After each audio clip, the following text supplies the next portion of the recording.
In this video, I'm going to be breaking down the only 10 gimbal shots that you'll ever need to master. We're going to take a look at what they are, I'm going to show you why they work and how to nail them every single time, and when to use them to make your content look and feel truly cinematic. By the end of this video, you'll have a complete toolkit to level up every single project you work on. A big thanks to Hoem for sponsoring this video. Now let's jump straight in with shot number 1, the tracking shot.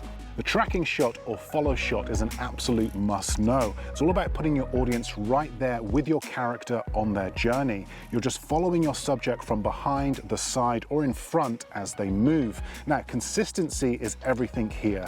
You have to match your subject's pace and keep the same distance from them the whole time. Getting closer or further away can look sloppy and distract the viewer. Hold your gimbal with 2 hands for this. I find lock mode works best. Bend those knees and just glide with your subject. And if you're doing a side tracking shot, do not do that awkward sideways crab walk. That is a big no-no. Just walk forward like a normal person, but turn your gimbal 90 degrees to film them. Trust me, it is going to look so much smoother. Now, for a more advanced look, throw some foreground elements in the mix. Tracking your subject past things like street lights, park benches, or people creates an incredible sense of depth. The elements in the foreground pass through the frame, making the shot feel so much more cinematic.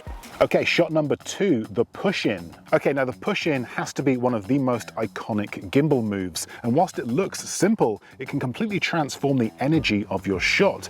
Instead of just capturing a scene as it is, you're actively pulling your audience into the frame, guiding their attention, creating depth, and adding a sense of motion that feels cinematic. Take landmarks, for example. Pushing forward into something like the Millennium Wheel or through a row of bikes adds layers to the composition. That foreground slipping past the lens creates a sense of depth, almost like the world is moving around you. Shoot in slow motion and it gets even better. Those micro jitters smooth out and the movement feels buttery smooth and deliberate. Now, when you're filming a landmark like Big Ben, for example, don't just point the camera straight forward. Try angling it up slightly. It gives the clock tower a much more dramatic, powerful presence on screen, almost like it's towering over the viewer. These small changes make a big difference. Your lens choice also makes a big difference. Go wide and you'll exaggerate the foreground motion. Everything feels like it's smoothly passing by,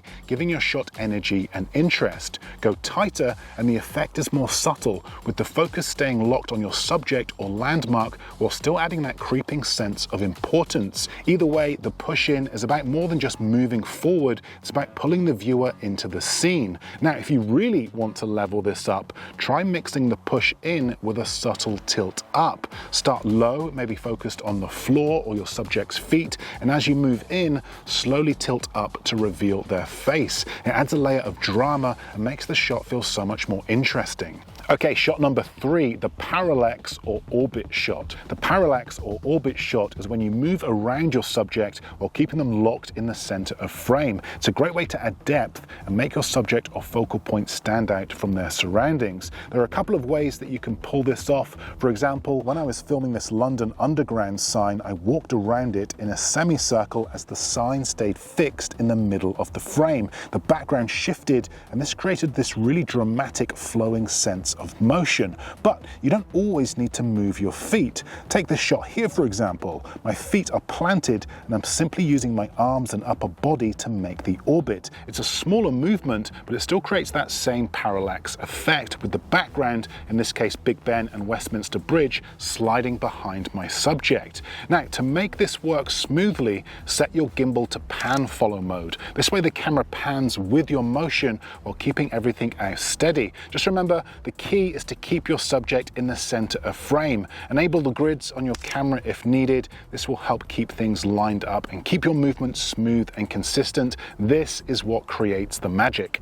Okay, shot number 4, the crane. crane or jib shot. Now, if you think you need a giant Hollywood crane for this, then think again. A crane shot is simply any vertical movement, starting low and rising up. It's a fantastic way to establish a location at scale or give your shot a cinematic feel without needing huge amounts of equipment. One of the most effective ways to do this is to start from behind an object in the foreground. This could be a wall, a bush, or anything that obscures the scene. Not only does this create a natural reveal for your subject or focal point, but also adds depth and interest to your shot. As the camera rises, the foreground elements emphasize motion, giving your footage a greater sense of movement and helping the viewer feel immersed in the scene. Now, the easiest way to pull this off is to crouch down, aim your camera, and slowly stand up, lifting your gimbal as you go. But if you want a more dramatic effect, an extension pole or monopod can turn a simple rise into a mega jib movement. This allows you to start low to the ground and lift all the way up, adding much more production value to your shot. The smooth upward movement gives a cinematic feel that works perfectly as an end of scene shot, creating a strong, satisfying finish. With a bit of practice, this technique can transform even a simple location into a visually striking sequence. It's a versatile move that works particularly well introducing a scene and helps draw the viewer's eye naturally toward your focal point. Bonus move, the fake drone shot. Now, since we've got the extension pole, let's make the most of it and fake some drone shots. Drones are strictly prohibited here in central London, but that is not a problem because a gimbal and an extension pole will give you a very similar look. For example, capturing a real drone shot over Piccadilly Circus wouldn't be legal, but with a gimbal on an extension pole, it's possible to glide smoothly over the crowd for that aerial perspective. Another example here, look, a smooth push forward down Regent Street. By elevating the camera and pushing forward, the shot mimics a drone flying past buses and these taxis, creating a cinematic movement and high production value feel, all without actually flying a drone. The key is height plus smooth forward motion. This simple combination creates a drone-like cinematic look that's perfect for busy city streets or locations where drones aren't allowed.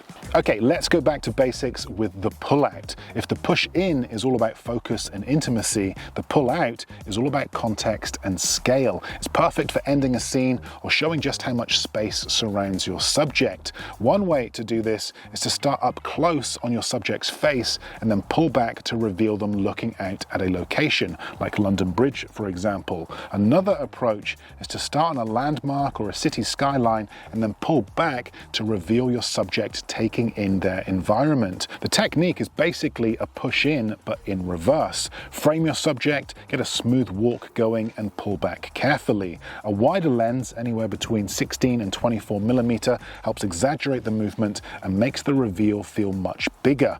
These shots make the camera movement feel motivated and natural, giving the audience a clear sense of both your subject and the surrounding environment. The tilt or vertical pan. Now, the tilt might seem basic, but on a gimbal it becomes buttery smooth and surprisingly powerful. A tilt is simply pointing the camera up or down, and it's perfect for revealing things. For example, starting at the ground and tilting up to reveal an iconic landmark like Big Ben, or tilting down from the branches of a tree to show the scene below. To do this, use your gimbal's joystick to control the tilt. The real magic comes when you combine it with other movements. One classic combo is the tilt down tracking shot. Start with the camera aimed high, for example at the top of Tower Bridge, and walk backwards whilst tilting down to reveal your subject. This creates a dramatic reveal that immediately draws the viewer in. Another option is to tilt up whilst pushing forward. Start at your subject's feet and tilt up to reveal their face. This builds suspense, adds intrigue, and gives your shot a cinematic high production feel. Both variations instantly elevate the quality of your footage and add visual interest to your storytelling. The gimbal that I'm using for all these shots, by the way, is the Hohem iSteady M7. An incredible gimbal for these types of shots as it has a great tilt axis to help you get those cinematic movements. It can also take a heavier payload, which allows you to add lenses and filters. So if you're looking for a gimbal to level up your gimbal shots, it is definitely worth checking out. I will link it below. Okay, moving on. Number 7, the look up. By far one of the most underrated gimbal moves, this one. The look up is incredibly simple but delivers stunning results. For this, point the camera directly up towards the sky, giving you a completely new perspective and adding visual interest to your shots. For example, walking through a narrow street, pointing the camera up captures the tops of buildings gliding past as you move forward,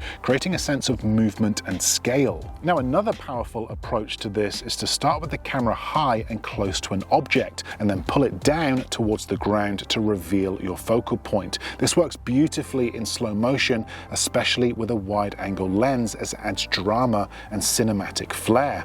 This technique also works great with natural elements. For example, pointing it up towards the top of a tree and then pulling back to reveal all of its height and textures in its trunk, or pulling down from the gates of Buckingham Palace to reveal the flickering sun. The look-up is simple, versatile, and an easy way to add cinematic depth to your videos without complicated setups. Okay, number 8, the roll or Dutch angle. The roll, often called the Dutch angle, is where the camera rotates along its roll axis, tilting the horizon. It's one of the most stylized gimbal moves, often used to create unease, tension, or just a unique creative perspective. To pull this off, unlock all of your gimbal's axis or switch it into modes like FPV or 360 roll. This gives you full freedom to rotate the camera as you move. Now, there are a few great ways that you can use this. For example, start on a landmark and then pull back to reveal your subject, creating a flyby effect that feels almost like FPV drone footage. You can also start close on your subject's face and then pull back,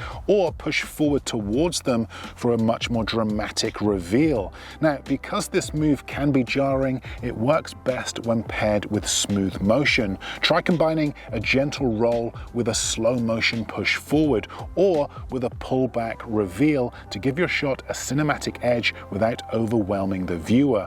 Used subtly, the roll can add an entirely new dimension to your gimbal work. Okay, number 9, the slider shot. The slider shot is one of those moves that instantly makes your footage feel clean and professional. It's a simple horizontal side-to-side movement that's perfect for revealing a subject or adding slick motion to an otherwise static shot. Now, what really makes a slider shot pop is depth and foreground. When we have objects in the foreground, like a tree, a sign, or anything like that, sliding past them adds scale and dimension. This works beautifully to reveal a scene or subject. You can use this technique with both wide and tight lenses. For example, here is a shot using a tight lens, sliding past the underground sign to reveal Big Ben in the background. And here's that same shot, only this time using a wide-angle lens. The foreground elements act like a frame, guiding the viewer's eye to the landmark. Experiment with start and end points. Sometimes starting slightly behind the foreground element and sliding past it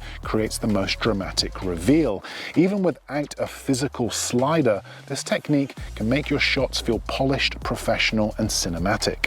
Okay, number 10, the lowrider shot. Okay, for this shot, we are getting low, and I mean really low. The lowrider is all about getting your camera close to the ground to create a fresh perspective. One of my favorite examples is shooting in slow motion. Take this shot here, for example, pushing through a flock of pigeons at Hyde Park. The key here is having something interesting on the ground. Slow motion really helps if these elements are moving, like the flapping of the pigeon's wings as you glide through. You can also use this move to reveal your subject. In this shot, I'm pushing through the pigeons to bring my subject into frame. There is a time and a place for this, of course. This is just experimental, but it can create a really engaging and unique shot. Another tip here is to combine gimbal moves. For example, here I am capturing a lowrider shot whilst tracking my subject's feet across Tower Bridge. The low angle gives a completely different perspective, and with a gimbal, it's incredibly easy to pull off smooth smooth cinematic movement. So look, be sure to practice these moves and they'll become second nature.